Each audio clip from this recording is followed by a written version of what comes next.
बाप का फैसला। क्या बताऊं मम्मी, आजकल तो बासी कढ़ी में भी उबाल आया हुआ है। जब से पापा जी रिटायर हुए हैं, दोनों लोग फिल्मी हीरो हीरोइन की तरह दिन भर अपने बगीचे में ही झूले पर विराजमान रहते हैं। न अपने बालों की सफ़ेदी का लिहाज है, न बहू बेटे का। इस उम्र में दोनों मेरी और नवीन की बराबरी कर रहे हैं। ठीक है माँ, मैं आपसे बाद में बात करती हूँ। शायद सासू माँ आ रही हैं। सासू माँ ने बहू की बातें कमरे के बाहर सुन ली थी, पर नज़रअंदाज करते हुए खामोशी से चाय सोनम को दे दी। सासू माँ बहू सोनम को चाय देने के पश्चात पति देव अशोक जी के लिए चाय ले जाने लगी। ऐसा देखकर बहू सोनम के चेहरे पर व्यंग्यात्मक मुस्कान तैर गई, पर सासू माँ समझदारी दिखाते हुए बहू की इस नाजायज हरकत को नज़रअंदाज करते हुए सिर झुकाकर वहाँ से निकल गई।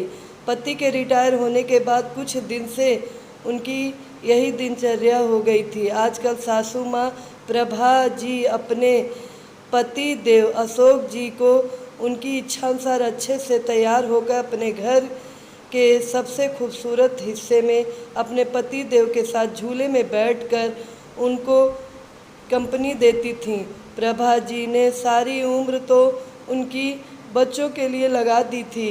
कोठीनुमा घर अशोक और प्रभा का जीवन भर का सपना था, जो उन्होंने बड़ी मेहनत से साकार किया था। ऐसे मनमोहक वातावरण में वहाँ पर लगा झूला मन को असीम शांति प्रदान करता।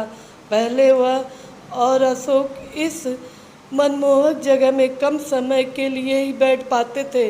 प्रभा अनमनी होती तो अशोक बड़े जिंदा दिल शब्दों में कहते, पार्टनर, रिटायरमेंट के बाद दोनों इसी झूले पर साथ बैठेंगे और खाना भी साथ में ही खाएंगे। आपकी हर शिकायत हम दूर कर देंगे। फिलहाल हमें बच्चों के लिए जीना है। बच्चों के कैरियर पर बहुत कुछ बलिदान करना पड़ा। खैर, अब बेटा अच्छी नौकरी में था और बेटी भी अपने घर की हो चुकी थी। रिटायरमेंट के बाद घर में थोड़ी रौनक रहने लगी थी। अशोक जी को भी घर में रहना अच्छा लग रहा था। पहले तो बड़े पद पर थे तो कभी उनके कदम घर में टिकते ही नहीं थे, लेकिन उनकी बहू सोनम अपने पति नवीन को उसके माता पिता के लिए ताने देने का कोई मौका न छोड़ती। उसने उस कोने के बगीचे से छुटकारा पाने के लिए नवीन को एक रास्ता सुझाते हुए कहा, क्यों ना हम बड़ी कार खरीद लें। नवीन, आइडिया तो अच्छा है, पर रखेंगे कहाँ? एक कार रखने की ही तो जगह है घर में। नवीन थोड़ा चिंतित स्वर में बोला, जगह तो है ना, वो गार्डन तुम्हारा, जहाँ आजकल दोनों लव गाइज बैठते हैं।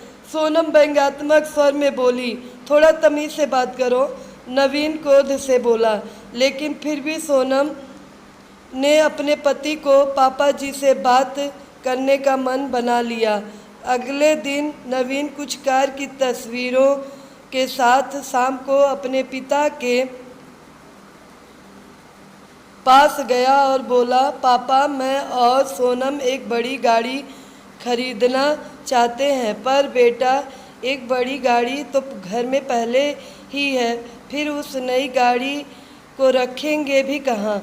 अशोक जी ने प्रश्न किया। यह जो बगीचा है यही गैराज बनवा लेंगे। वैसे भी सोनम से तो इसकी देखभाल होने से रही, और मम्मी कब तक देखभाल करेंगी? इन पेड़ों को कटवाना ही ठीक रहेगा। वैसे भी यह सब जड़ें मजबूत कर घर की दीवारें कमज़ोर कर रहे हैं। यह सुनकर प्रभा तो वहीं कुर्सी पर सीना पकड़कर बैठ गई। अशोक जी ने क्रोध को काबू में करते हुए कहा, मुझे तुम्हारी माँ से भी बात करके थोड़ा सोचने का मौका दो। क्या पापा मम्मी से पूछना? वैसे भी इस जगह का इस्तेमाल भी क्या है? नवीन थोड़ा चिड़चिड़ा कर बोला, आप दोनों दिन भर इस जगह बगैर कुछ सोचे समझे 4 लोगों का लिहाज किए बगैर साथ में बैठते रहते हैं। अब आप दोनों कोई बच्चे तो नहीं हो, लेकिन आप दोनों ने दिन भर झूले पर साथ बैठे रहने का रिवाज बना लिया है और यह भी नहीं सोचते कि 4 लोग क्या कहेंगे। इस उम्र में मम्मी के साथ बैठने की बजाय आप अपनी उम्र के लोगों में उठा बैठी करेंगे तो वो ज़्यादा अच्छा लगेगा, न कि यह सब। और वह दनदनाते हुए अंदर चला गया। अंदर सोनम की बड़बड़ाहट भी जारी थी। अशोक जी कड़वी सच्चाई का एहसास कर रहे थे, पर आज की बात से तो उनके साथ प्रभा जी भी सन्न रह गईं। अपने बेटे के मुंह से ऐसी बातें सुनकर दोनों को दिल भर आया था और टूट भी चुका था। रिटायरमेंट को अभी कुछ ही समय हुआ, जो थोड़ा सुकून से गुजरा था। पहले की ज़िंदगी तो भागम भाग में निकल गई थी। बच्चों के लिए सुख साधन जुटाने में अशोक जी आज पूरी रात उपापों में लगे थे। कुछ सोचते रहे, कुछ समझते रहे और कुछ योजना बनाते रहे। लेकिन सुबह जब वे उठे तब बड़े शांत और प्रसन्न थे। वे रसोई में गए और खुद चाय बनाई। कमरे में आकर पहला कप प्रभा को उठाकर पकड़ाया और दूसरा खुद पीने लगे। आपने क्या सोचा? प्रभा ने रुआसे लहजे में पूछा। मैं सब ठीक कर दूंगा, बस तुम धीरज रखो, अशोक बोले। पर हद से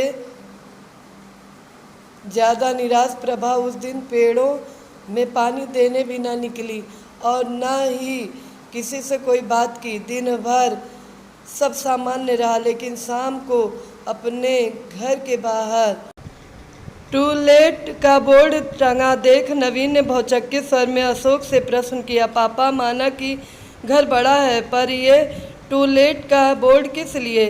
अगले महीने मेरे स्टाफ के मिस्टर गुप्ता रिटायर हो रहे हैं, तो वो इसी घर में रहेंगे, उन्होंने शांतिपूर्ण तरीके से उत्तर दिया। हैरान नवीन बोला, पर कहाँ? तुम्हारे पोर्शन में, अशोक जी ने सामान्य स्वर में उत्तर दिया। नवीन का स्वर अब हकलाने लगा था। और हम लोग तुम्हें इस लायक बना दिया है 2-3 महीने में कोई फ्लैट देख लेना या कंपनी के फ्लैट में रह लेना अपनी उम्र के लोगों के साथ। अशोक एक एक शब्द चबाते हुए बोल रहे थे। हम दोनों भी अपनी उम्र के लोगों में उठे बैठेंगे। तुम्हारी माँ की सारी उम्र सबका लिहाज करने में निकल गई, कभी बुजुर्ग तो कभी बच्चे। अब लिहाज की सीख तुम सबसे लेना बाकी रह गया था। पापा, मेरा वो मतलब नहीं था। नवीन सिर झुकाकर बोला। नहीं बेटा, तुम्हारी पीढ़ी ने हमें भी प्रैक्टिकल बनने का सबक दे दिया। जब हम तुम दोनों को साथ देकर खुश हो सकते हैं, तो तुम लोगों को हम लोगों से दिक्कत क्यों है? इस मकान को घर तुम्हारी माँ ने बनाया। यह पेड़ और इनके फूल तुम्हारे लिए मांगी गई ना जाने कितनी मनौतियों के साक्षी हैं। तो यह अनोखा कोना छीनने का अधिकार मैं किसी को भी नहीं दूंगा। पापा, आप तो सीरियस हो गए।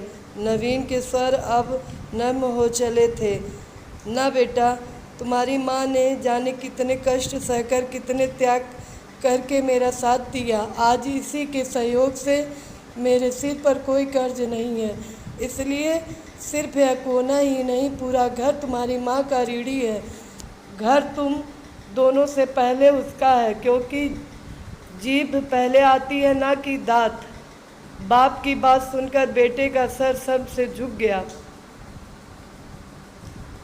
मित्रों, अगर कहानी पसंद आई हो तो लाइक कीजिएगा, कमेंट कीजिएगा, ज़्यादा से ज़्यादा शेयर कीजिएगा और हमारे चैनल को सब्सक्राइब कीजिएगा। धन्यवाद।